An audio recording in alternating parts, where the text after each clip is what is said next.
something. What I hear from that is look, the Bible says that we're supposed to fear God, and I don't want to do that because I want to continue to sin. I want to be the master of my own life. I want to do things without consequence. Like, this is what happens when you grow up, people telling you, I'm the genius of a generation. Can we cut the South Park clip in? I would even go so far as to say, like, that's kind of some of the same things, like when you have a pastor that has fallen from grace. Don't go and start a church again. Okay, hold on. To some extent. I love that you said this. You said it. You got no. Cat's out of the bag. Cat's out of the bag. Oh, we're not ended. We've had a conversation. I don't think that when somebody is disqualified from ministry, I don't think it's a forever thing. I think there can be restoration. However, I don't think that you should, go and essentially hurt people in your congregation. You got to step away. Just go to a different place. Wait, there's like somebody who gave up his church, but then he's got a podcast now. What's this guy's name? There's someone. Mark Driscoll? No, he's different. Definitely not. No, Carl Lentz. Oh, no. Shots really fired. All right, you can see we're all kind of all over. Dude, we are all over. Wait a minute. Oh, this is great. See, now I'm under 10. And I got Nick. Hold on. Wait a minute.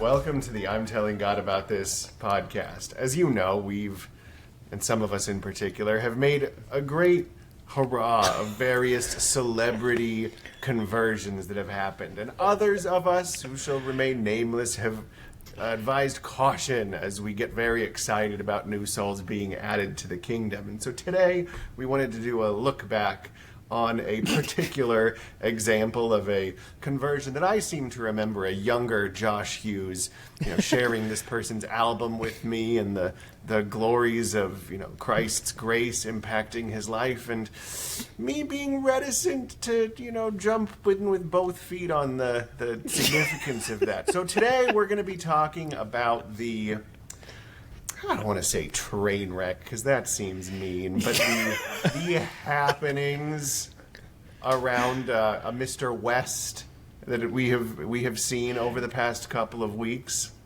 And I think Anderson had a clip for us to before you play that clip. The reason we're talking about this is because Kanye has numerous times fallen off the wagon. And it always hits the news feeds. Well, his most recent failure that has been going viral is he paraded his wife on some red carpet event wearing a literal see-through dress. Don't go looking for it. That is not I'm Telling God About This podcast approved. But and so the world was like freaking out, and there's a bunch of darkness around him telling her to take off her jacket and show off herself and da-da-da-da-da. And then he was posting pornography on his ex account, and then he was doing incredibly anti-Semitic things and posts, and this was all within like literally 3 days, and now it's just a dumpster fire, and we need to talk about it. Yeah, and exactly. And this is the issue, is that it's not like it's been a slow, like this is a sudden thing. Like Kanye's been on the drastic decline for a long time. And the younger, for the record, for those of you who don't remember how long it's actually been, all right, it was like 2019 or 2019 when Kanye, came around, way pre-podcast. But I will say this, that at the time, it's like Kanye was at least sensing, and I will say this for Kanye, he's been accused of being many, many, many, many things. Some of them have been right, some of them have been wrong. But one of the things that he's always generally delivered on has been being a trendsetter, someone who's seen things coming from a long, long way away before anybody else thought they would be cool, and positioning himself on that. And while he's not right about a lot of things, he was absolutely right about which way the wind was blowing with Christianity. And so whether or not he did that for his self, promotion or to get right of the curve, he was definitely the first of what we've seen, happen. So, yeah, lots to talk about here. All right. So while Jonah sits underneath the tree, wishing for the damnation of Nineveh, Tim, we're gonna go and look at the some of the starting of this, right? Where Kanye talks about where this all started.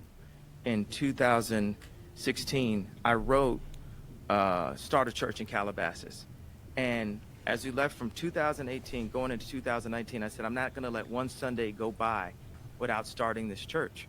And there's people who said it wasn't a church and different things, but to start a ministry, I'm like the little drummer boy where I'm saying, start a ministry. This is all I got to bring, my drum. I might not be well versed in the word, but I know how to make music, and I know how to put this choir together, and all things can be made good for God. So, okay, public service announcement. What year was that? 2016 is he had a mental breakdown in 2016, went into the hospital, canceled one of his tours, and then like got this vision or this like call to ministry to start a church. Just a public service announcement. If you are not well versed in the word and don't really know about Christianity, probably not a good idea to start a ministry. Just or a saying. church. That's So Yeah, I think Paul that's talks ultimately about that. a lot of the root of a lot Yeah, of that's this, right? 100%. That is, look, I'm 100% on board with Tim on this, and why there's a big difference between being excited about somebody who is a public figure publicly professing Christianity and doing things overtly with Christianity. And I don't want to undersell this. We're not these people. If there's a different thing when you, random peon in the world, or me, decide to say, I'm going to follow Jesus.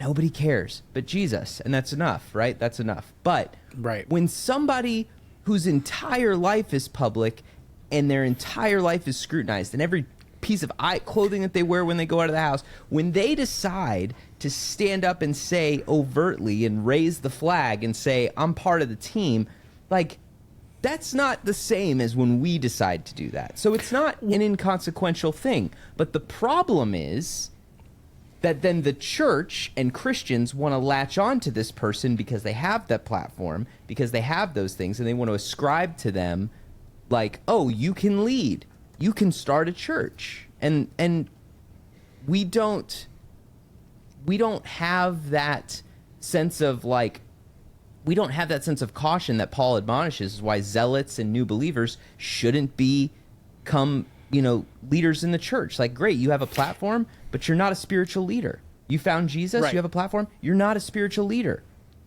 Well, and there's a couple of clips that I saw on this that people were calling it out, we're seeing it, and this is another kind of clip. Let me see, of a pastor kind of talking about after the fact, like getting some heat when he was condemning it. Mad at me because I said all that Kanye mess wasn't God. Oh, they talked about me. You can't say that. Don't tell me what I can say. I knew that wasn't the Holy Ghost. Man. So, there was some discernment out there, like during, like people were like, no, this isn't within the black community. And like, let's talk about like the black church in general, right? Like that is something that is at least a foundation of the culture of like when Barack Obama wanted to get votes, when Kamala Harris wanted to get votes within the black community, they go to the black church, right? So it's this cultural sphere of influence, and nobody in the black church at the time was calling, Kanye out for becoming a Christian and starting his own church, except for, I don't know, maybe Cat Williams. Like there was Really? like okay, let me show you this. And this one's a little bit. Cat Please tell me you have a said Cat something Williams about it? quote. Cat Yes. Please tell me you have a Cat I Williams do. video. I do. No. All right, so this is I have Cat never Williams, seen and I any think of he these. was. Is this old hat to all of you? And I'm just Oh yeah, not this in was this Yeah. class when of you were the too internet. busy check this making out. fun of me. This is what the rest of the world was doing. Check I'm this out. Check never this out. too It's a little busy to explicit, make but fun you know of what? you. We're grown-ups. What's going on with Kanye? I don't support or villainize Kanye because I don't understand what it is we want from him. I don't know why we look at a basketball player and say, he didn't score no hockey goals this whole season. You're the one that put him in a position where he thought he was God and could call himself Jesus. And Kanye don't say nothing I can agree with. This dude started a church and kept cussing. Nobody in black church said nothing. You would have thought all the pastors would have came. You can't be no gospel artist. You just said fuck that.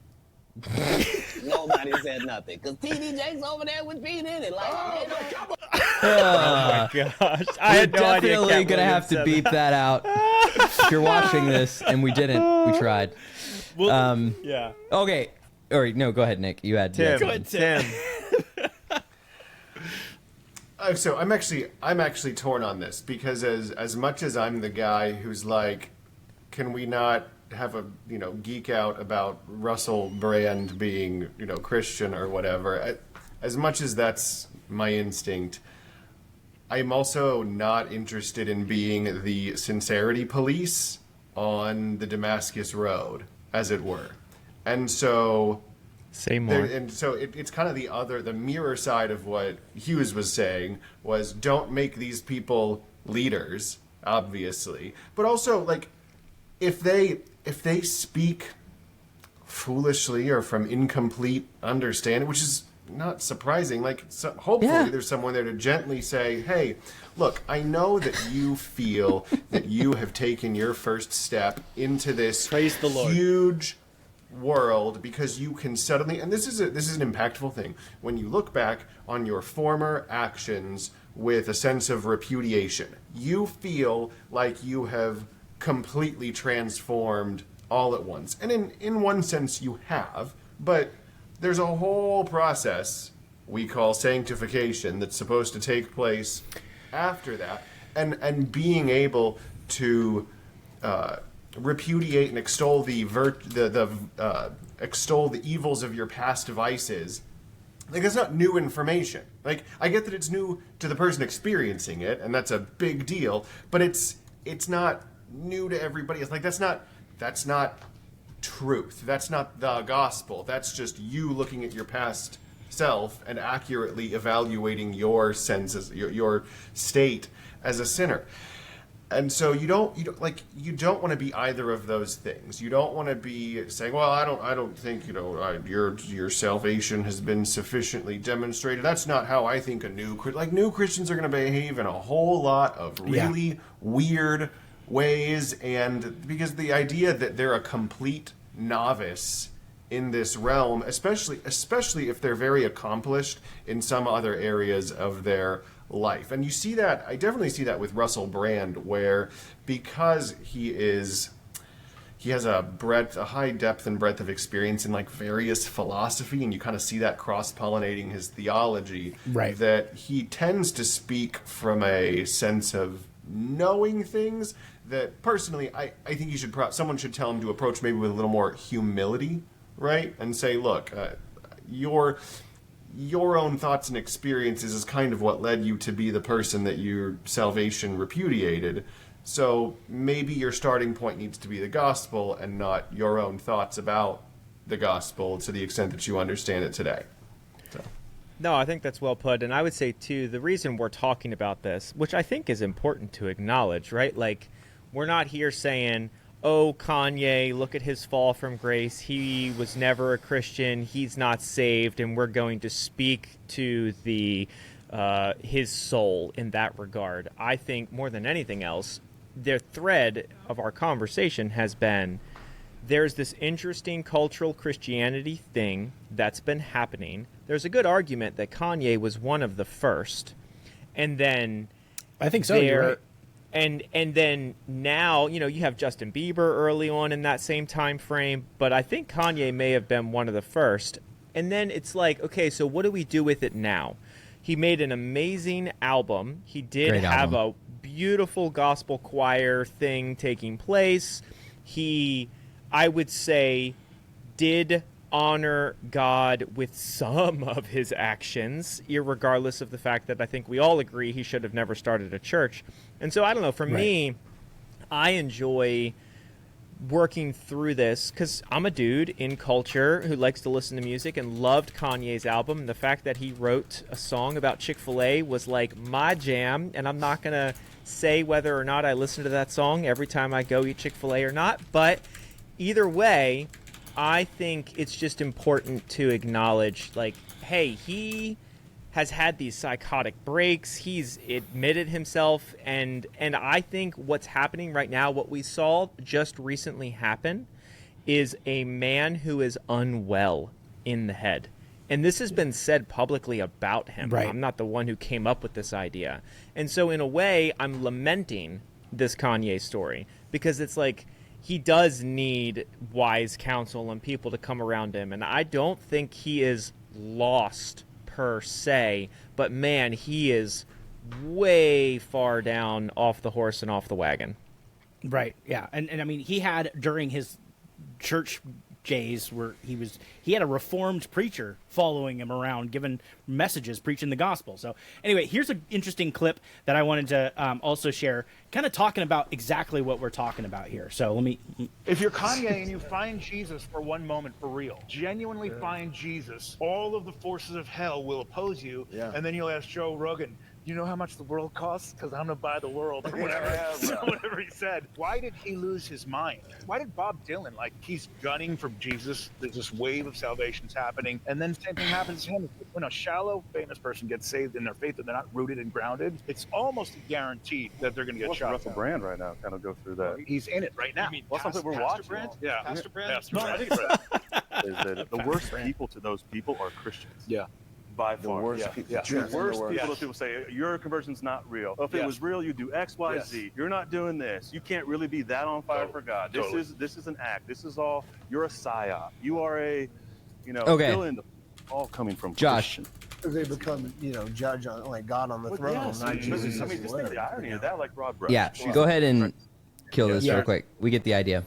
So this is that's a good point. I mean, this is the problem.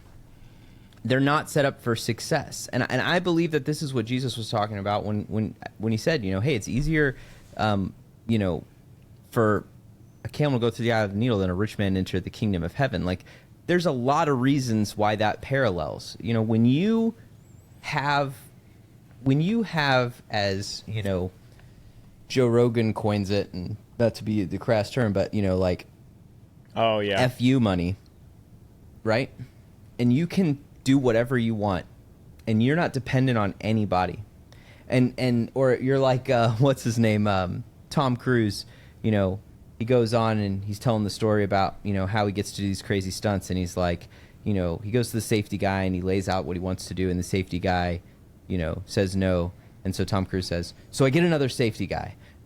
That's the whole mode here of what, because that's what you're used to. It's like, how do I get to yes? And the problem is that that's why it's so important to be under authority, and I just went to a marriage counseling. There was definitely no accountability. Yeah, right. But I want to make this point. Like, the Bible says that we're supposed to be accountable one to another. In the same passage that talks about wives submitting to husbands and husbands loving their wives as Christ loves the church, it's a miracle. It's like God uses marriage as a parallel for the greater body of Christ. And, it's like a whole thing. He says, hey, we're supposed to submit one to another so that we can avoid these kinds of things. But it is harder to lead somebody who is used to and whose entire world is set up so that they can do what they want to come to that place. And that's another reason why, apart from the fact that he's new in his faith, or that celebrities are new in their faith, and even when they have platforms, and of course they want to glorify God with what they have. Like, look at Russell Brand. Like, I do think if there's ever been a case for a genuine transformation narrative that we've seen, it's him. Yep. But I also agree with Tim that,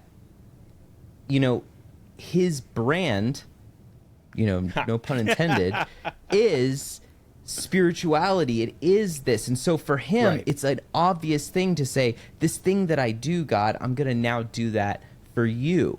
But he's not equipped for that. And the last thing I'll say on this is like that's really what this comes down to for all of these guys is we as a society expect them to keep being popular because there's a reason they're popular. We like them.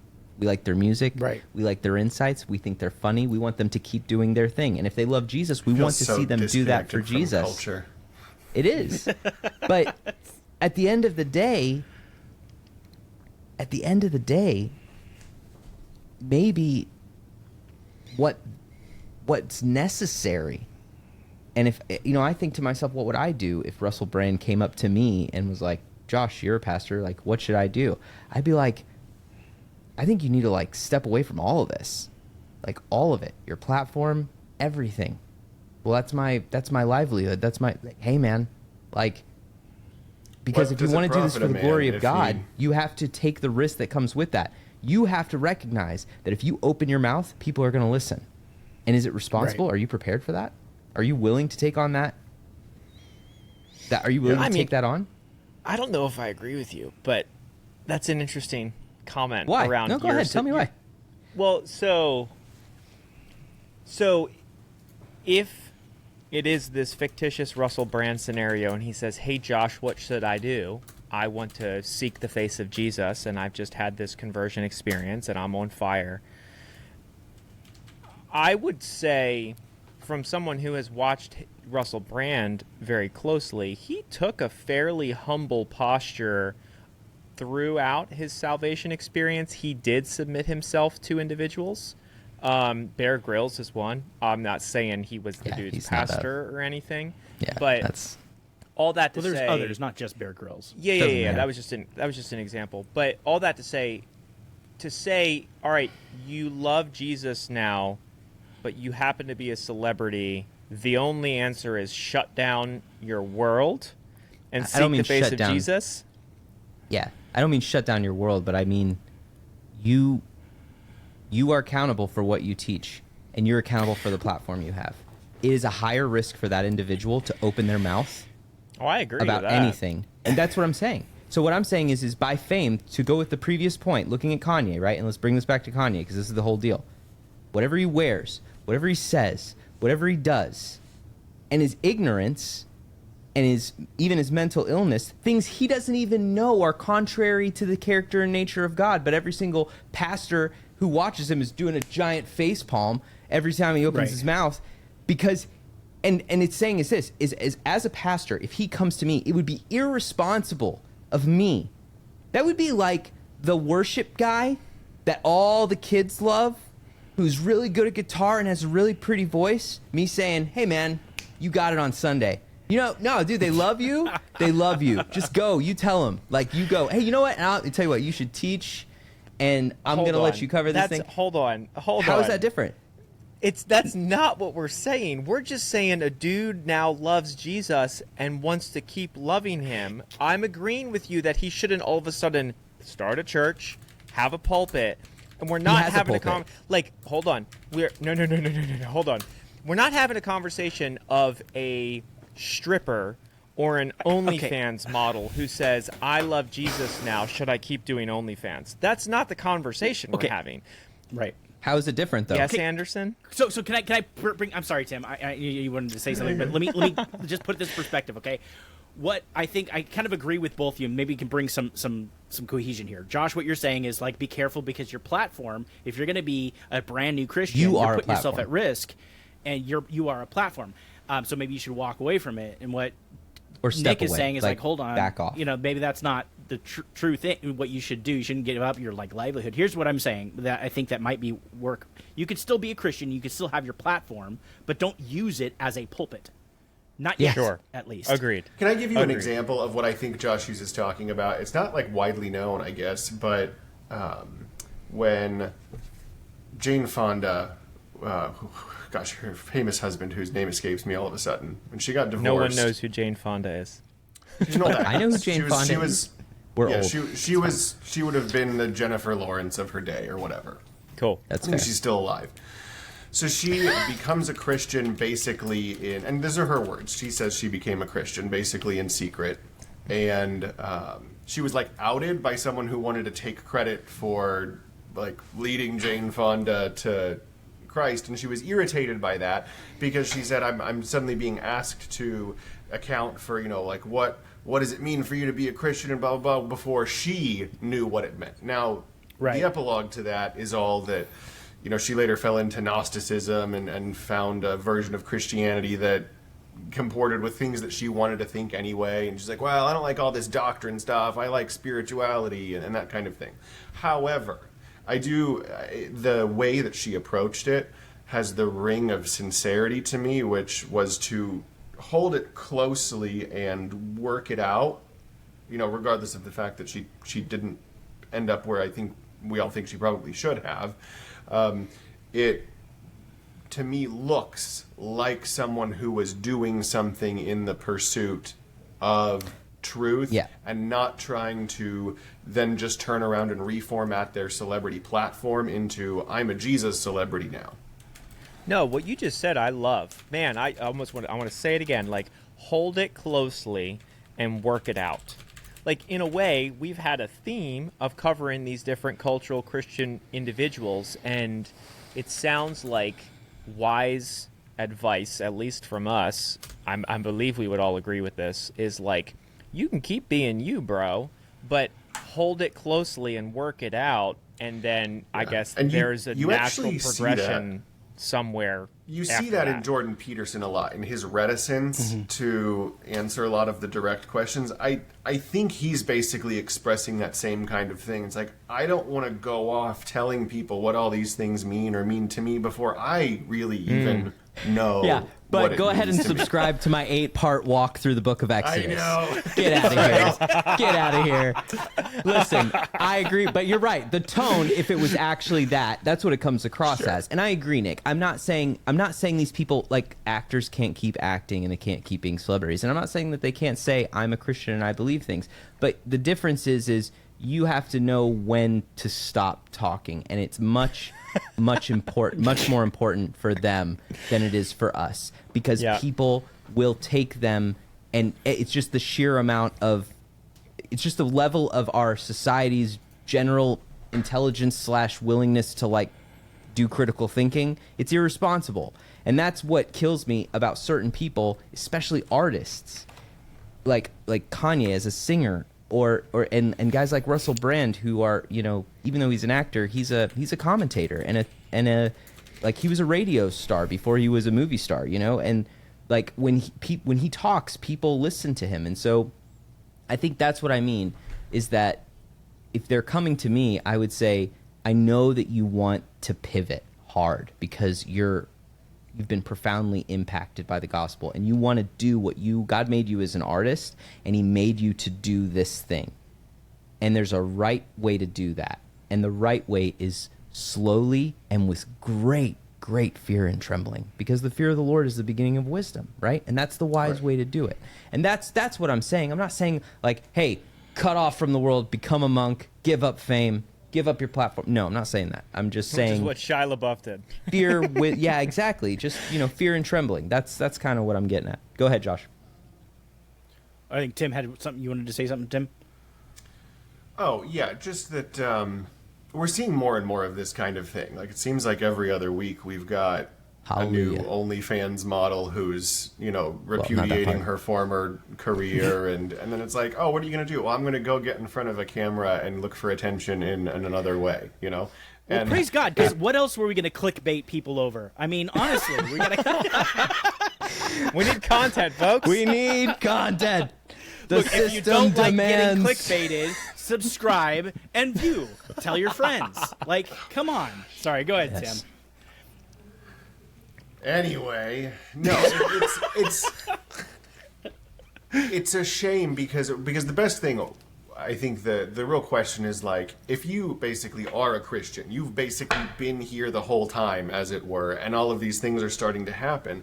Well, first of all, like, if you shouldn't need, and if you find that you did need your faith to be bolstered by recognizable faces saying some of the same kinds of things, then maybe examine where you were at in the first place. If you felt ashamed of the gospel before it was cool, as it were. Like if you feel more comfortable identifying yourself as a Christian because, oh well, Russell Brand is a Christian and Jordan Peterson and all these things, like you should consider what that actually meant to you in the first place. And then don't, to any of these new Christians who are in some way public or celebrity or had a platform, don't heap on them the burden of you needing to see them be Christians. Amen. Pray for them.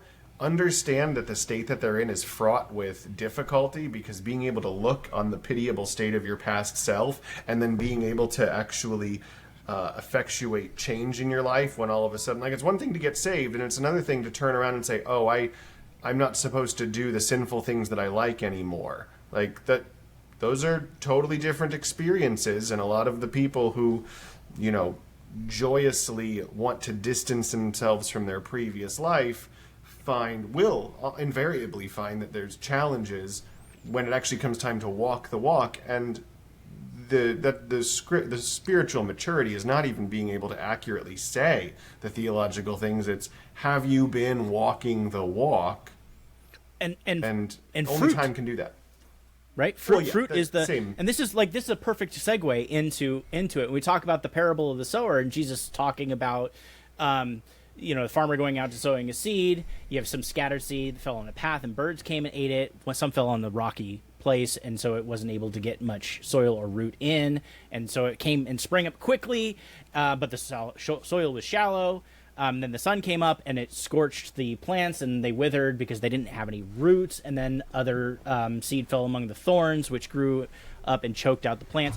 So he's saying this and it's kind of confusing, but here's the rare occasion where Jesus goes and tells exactly what this means to the disciples. And so verse 19, he says, anyone who hears this message about the kingdom does not understand. It is the evil one that comes and snatches away what the sower what is sown in the heart. This is the seed sown along the path. Verse 20, the seed falling on the rocky ground refers to someone who hears the word and receives it at once receives it with joy. But since they have no root, they last only a short time. And then when trouble or persecution comes because of the word, they quickly fall away. I think that tends to be what is happening. So so it's either they're not. Where do you rooted. think Kanye is? Where do we think Exactly. Kanye is here? I think he was because he wasn't rooted really in it. The other aspect of it is like the seed falling among the thorns refers to someone who hears the word, but the worries of this life and the deceitfulness of wealth choke the word and make it unfruitful. And the point here is the fruitfulness. The last point here is, but the seed falling on good soil refers to someone who hears the word and understands it. This is the one who produces a crop yielding 100, 60, or 30 times what is sown. The point is the goal is to have somebody that is deeply rooted so that you're constantly producing fruit. What we see in Christ is King with Kanye's was fruit, but that was not deeply rooted. I think when money or when lack of knowledge or whatever it was came and choked that out, he kind of fell away. So yeah, let me go ahead. Dude, and stop that was sharing. Anderson. That was beautiful, man. I honestly, that was perfect. I mean, that perfectly summarizes, I think, the reason we wanted to talk about it. And give Anderson credit for the words of Jesus. No, stop, Josh. Josh. It's called. I can read Bible verses too. Expository preaching, Tim. Scott. Okay. It's almost like you should have been a pastor or something. What do you think? What do you think we have this platform for? Yeah. Nice try. Listen, we here in the federal government are looking for a few good men to preach the gospel. The federal government? You're looking for a lot of good men, of which apparently it doesn't have much. So the reason, anyway, to bring us back, the reason I enjoyed that is for the listener. I think that helps ground us as we see this cultural Christianity thing continue to take off. And to be frank, Lord willing, I hope it continues to take off. However, the parables specifically and explicitly speaks to the detriments that these individuals will face. And so I've always appreciated when a pastor would say, don't look at me, look at Jesus. And in that same form and fashion, we should, I think it's okay to be excited and applaud a little bit when someone accepts Christ, becomes a Christian. There's nothing wrong or sinful. Is it sin? I don't think that's sin for us to do it. But I think the disclaimer needs to be this passage in Matthew, this parable, because it's like, but watch out, because these dudes still shouldn't be, or these gals or whoever, shouldn't be the people we hang our hats on or look to as the foundation of the roots of our faith. And I think that's the point. Yeah, I completely agree. I think this is just a good tip. Josh has laid it out, and that's a very good thing. The work of the church is to equip the saints for the work of the kingdom. If you're listening to this and you're a Christian, you should be making disciples. There's probably new believers. Even if you're not the one who started, if you're not the person who led them to Christ, that there are people who are behind you on the path.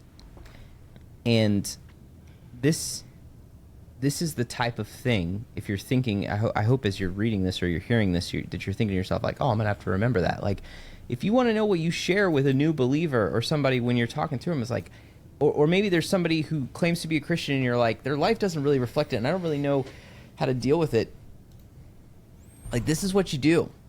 You don't have to be the one to say, like, I think your life, like, this isn't us taking punches at Kanye and saying, like, oh, well, you know, he's parading his naked wife out there, so he definitely doesn't love Jesus. No, we don't have to do that.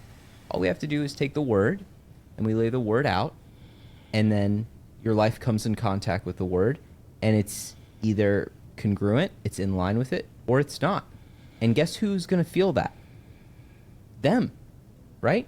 Right. Because the word's sharper than any double-edged sword. It pierces the and heart. The Holy Spirit convicts. Yeah. Yes, and that's the point. So, like, use the word. Use the word to build that caution. Use the word to build that sense of anxiety and stress. It should come from fear of the Lord, not from fear of being talked about on some, second-rate podcast. Like, well, that's what it should come. That's not us. I'm talking about other people. Like, are you talking about us? Yeah, well, I'm that's just a saying. great segue, Josh, talking about the fear of the Lord, because as kind of great song. Kanye has. We're gonna has get copyright moved struck. away.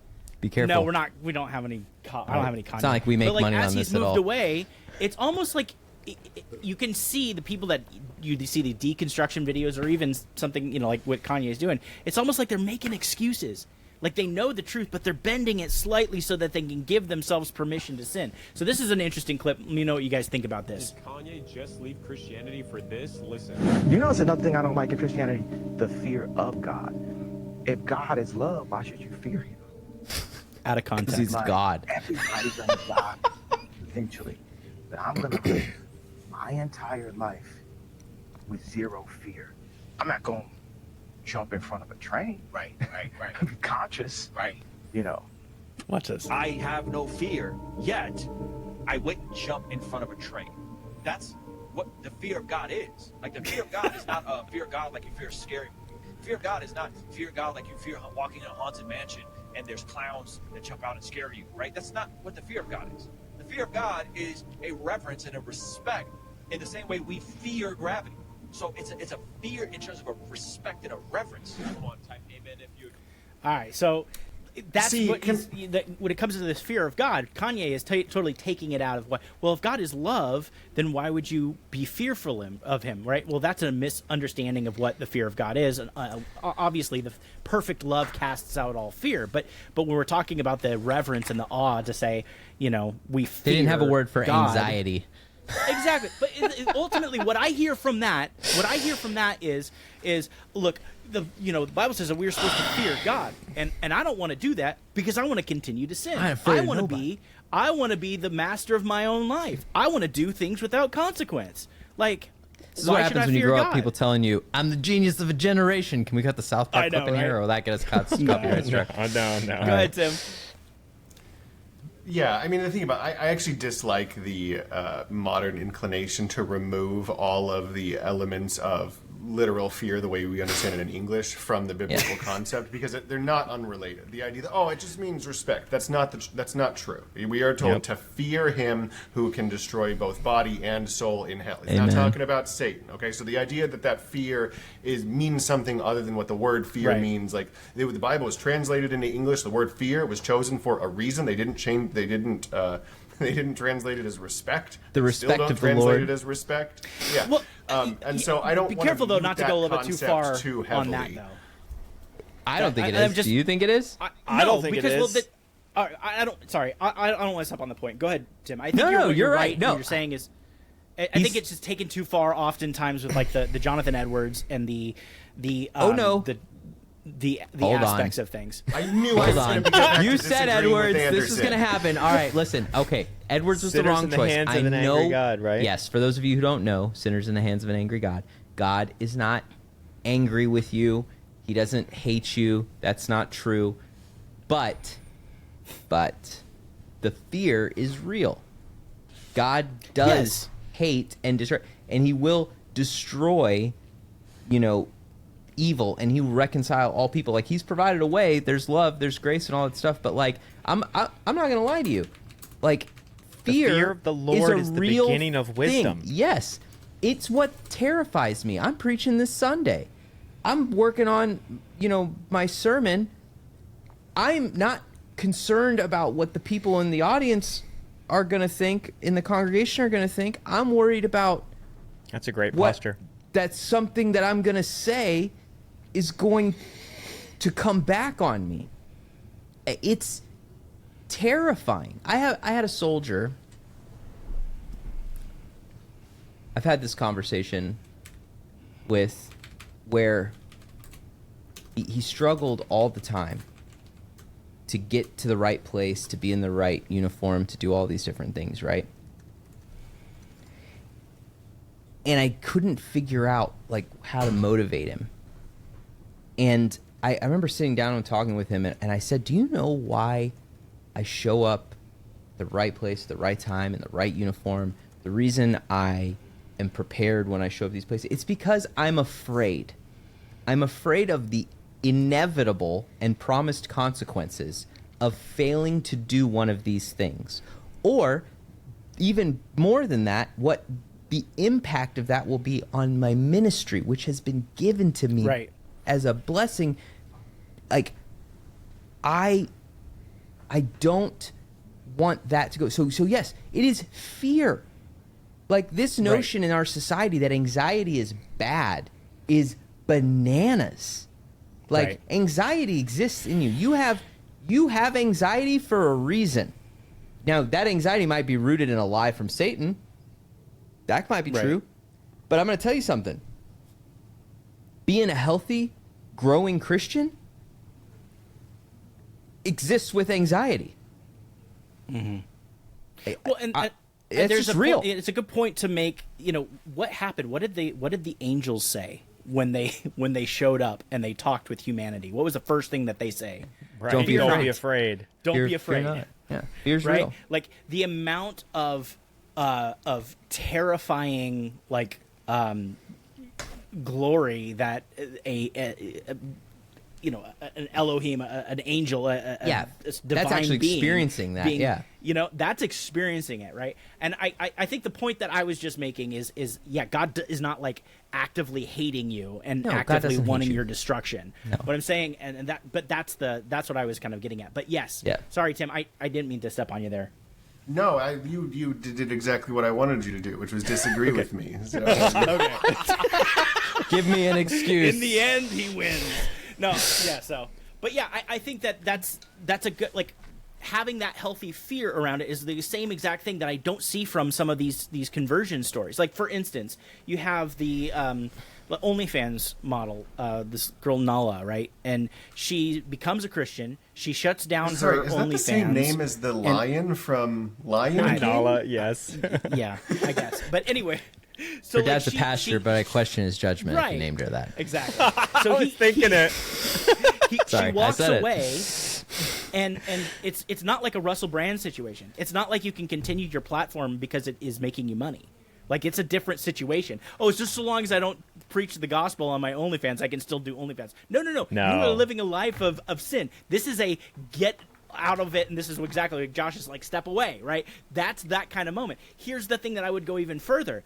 Don't go on the whatever podcast afterwards, even after a year, and say, hey, I'm here to represent my new clothing brand, and we're trying to use my notoriety or my fame to go and make a living now. Like, go and do something else, man. You've kind of already burnt that bridge. I would even go so far as to say, like, that's kind of some of the same things, like when you have a pastor that is has fallen from grace. Don't go and start a church again. Okay, hold on. To some extent. I love that you said this. You said it. You got no. Cat's out of the bag. Cat's out of the bag. Oh, we're not ending. We've had a conversation. I don't think that when somebody is disqualified from ministry, I don't think it's a forever thing. I think there can be restoration. However, I don't think that you should, go and essentially hurt. Agree. People in your congregation. You got to step away. Just go to a different place. Wait, there's like somebody who like gave up his church, but then he's got I think he's got a podcast now. What's this guy's name? There's someone. Mark Driscoll? No, he's different. Definitely not. No, Carl Lentz. Oh, no. Shots really fired. All right, you can see we're all kind of over. Dude, we are all over Wait a minute. Oh, this is great. See, now I'm under two. And I got Nick. Wait a minute. Hold on. Should we save this for the after show? We should save this for the after show. I'm going to land. Carl Lentz took 4 years off and went and hid under a rock and submitted himself to a tremendous amount of authority, which he has been overtly public about, and now has a podcast as his literal only form. 4 years. It was 4 years. Literally. It's 4 been a years. while. I would say he did it better than Driscoll did it, if I'm being honest. But anyway, it's a different failure. Long story short, what we are saying is I retract. Watch who you hang your hat on, and the answer is you shouldn't be hanging your hat to anyone except Jesus. Amen. Whether it is a wonderful, amazing, eloquent pastor who brings the word to you every Sunday, you shouldn't be relying on that. When it's the Ravi Zacharias failure, God forbid, and how many people begin questioning their salvation when something like that. Like, we are all humans. Right. And Amen. The ones that are higher in pedestal due to fame and celebrity culture are just going to fall so much harder and 10 times faster, and it's going to be so much louder. And the reason we talk about this on the I'm Telling God About This podcast is because we should only look to Jesus. And that is the point. We should look to the Word, like we talked about in the last episode, of being in the Word regularly, daily.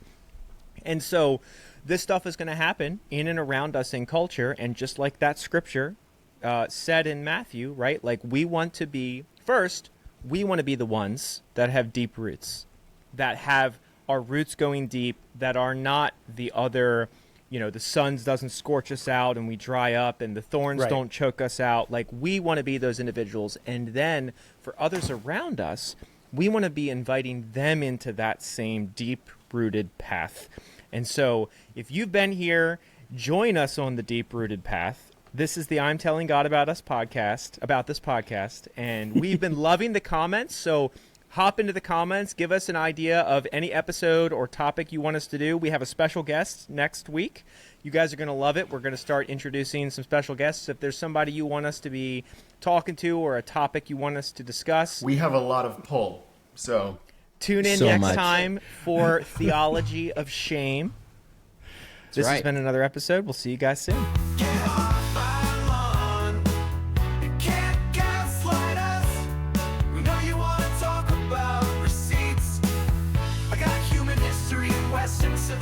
What do you have? 20 years of dumpster fires, purple hair, people who don't know which bathroom to go into. Get off my lawn.